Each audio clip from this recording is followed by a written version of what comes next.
Otep à tous, bien-aimés frères et sœurs. Les choses, les taux se resserrent autour de l'Ukraine. L'Ukraine a perdu la Crimée et les 4 oblasts. Donald Trump précise, si l'Ukraine veut la Crimée, qu'ils se battent. Sous-entendu, qu'ils se battent sans nos patriotes.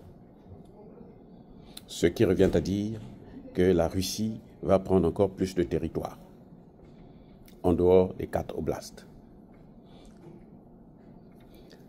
La mer Noire est pratiquement partie pour l'Ukraine. Je reprends. La mer Noire est perdue pour l'Ukraine. L'Ukraine a le droit sur le Dniepr, pas sur la mer Noire. En tout cas, ça n'a pas été discuté, ça n'a pas été précisé. Ça veut dire que là-bas, ce qui va se passer, c'est ce que les Russes décideront. Et il me serait très étonnant de voir les Russes abandonner Odessa à l'Ukraine. Tout le monde sait que la Crimée a toujours appartenu à la Russie. C'est un tsar de Russie qui a donné ça à l'Ukraine parce qu'il venait de l'Ukraine. Mais, en fait, ce n'est pas une partie de l'Ukraine. Alors, la grande réunion qui devrait suivre, celle de le flop de Paris de Macron, qui devrait avoir lieu à Londres, a échoué. Les ministres qui devraient être là, c'est-à-dire celui de l'Allemagne, l'Angleterre, la France et autres, ne sont pas venus. Marco Rubio, qui devrait participer, a à la dernière minute annulé sa participation et il n'est pas venu, il n'a pas fait le voyage pour Londres.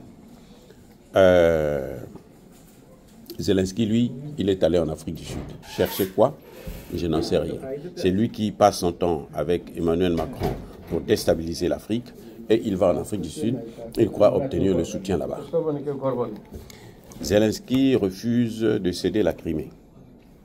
Donald Trump lui dit, si tu avais voulu prendre la Crimée, il fallait que tu puisses te battre.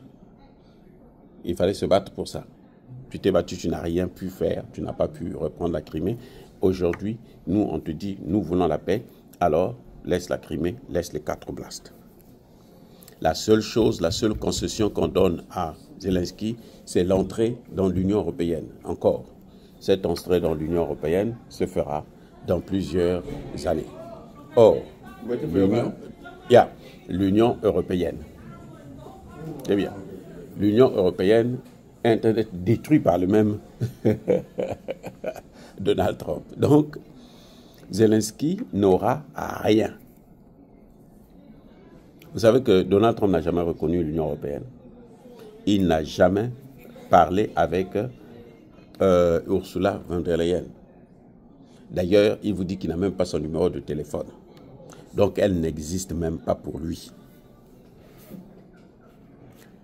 Donald Trump prévoit la construction de l'Ukraine, mais il ne vous dit pas qui va financer ça. Eh oui, parce que les Américains ne vont pas financer la construction de l'Ukraine, alors qu'ils sont en train de demander à l'Ukraine de payer déjà l'argent que l'Ukraine avait pris pour faire sa guerre. Donc, c'est encore une situation où on va trouver, les Européens vont hériter de la dette et des échecs. Ah oui, Donald Trump met tout sur leur dos. Parce que Donald Trump, lui, se dit, il faut qu'on négocie, c'est tout. Il faut donner tout ça à l'Ukraine. Et Trump est prêt à lever les sanctions contre la Russie. Je vous ai dit, le problème de Trump, là, ce n'est pas ces histoires, la paix ou quoi que ce soit. Le problème de Trump, c'est sauver le dollar, sauver l'économie américaine qui est en train de décliner. Le dollar est en train de prendre des coups, mais des coups pas les moindres. Des coups très solides, très durs. Si elle ne fait pas attention, elle ne pourra pas s'en sortir. Voilà, soyez bénis.